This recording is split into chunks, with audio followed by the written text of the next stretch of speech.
एक फकीर हर साल एक अमीर के दरवाजे पर जाता था। दरवाजा खटखटाता, कुछ न कुछ मिल जाता और वो शुक्र अदा करके वापस लौट आता। यही मामूल बन चुका था। एक दिन वो हस्बे आदत आया, दरवाजा खटखटाया, मगर इस बार अंदर से अमीर की बीवी की आवाज आई, आज वो सो रहे हैं, तुम कल आ जाना।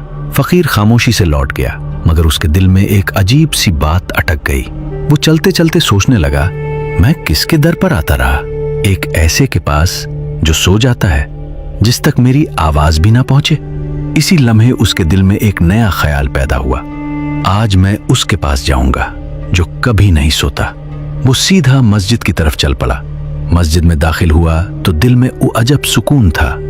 उसने 2 रकत नमाज पढ़ी, फिर हाथ उठाए और टूटे दिल के साथ दुआ करने लगा, या अल्लाह, मैं अब तक एक बंदे के पास जाता रहा, वो मुझे देता था, आज वो सो रहा था, मगर तू तो कभी नहीं सोता। मैं तुझसे माफी मांगता हूं कि मैंने तुझे छोड़कर दूसरों से मांगा। आज के बाद मैं सिर्फ तुझसे मांगूंगा। या हय्यू या कय्यूम, मुझे अपने सिवा किसी का मोहताज न रख। वो उसी हाल में दुआ कर रहा था, आंखों से आंसू बह रहे थे, दिल पूरी तरह अल्लाह की तरफ झुक चुका था। इसी दौरान बुरी अमीर जिसके दरवाजे से वो लौटा था, किसी काम से मस्जिद आया। उसकी नजर उस फकीर पर पड़ी जो आजिज़ी से हाथ उठाए बैठा था। वो खामोशी से उसके पीछे बैठ गया और उसकी दुआ सुनने लगा। फकीर की बातों में सच्चाई थी, दिल में खुलूस था। अमीर का दिल हिल गया। उसी वक्त उसने एक कागज निकाला और उस पर अपनी आधी दौलत लिख दी। वो खामोशी से इंतजार करता रहा।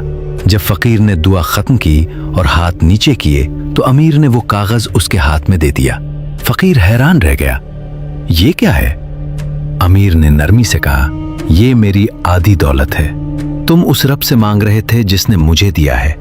मुझे डर लगा कि अगर मैंने तुम्हें ना दिया तो वो मुझसे भी ले सकता है। फकीर की आंखों में आंसू आ गए। उसने आसमान की तरफ देखा और आहिस्ता से कहा, अगर मुझे पहले ये बात समझ आ जाती तो मैं कभी किसी के दर पर न जाता। ये वाकया हमें एक गहरी हकीकत समझाता है कि असल देने वाला सिर्फ अल्लाह है। जब इंसान दिल से उसी की तरफ लौट आता है तो वो ऐसे दरवाजे खोल देता है जिनका इंसान तसव्वुर भी नहीं कर सकता। अल्लाहुम्मा मालिकल मुल्क तुअतिल मुल्क मन तशा व तंज़िउल मुल्क मिम्मन तशा व तुइज़्ज़ु मन तशा व तुज़िल्लु मन तशा बियदिकल खैर इन्नका अला कुल्लि शैइन क़दीर।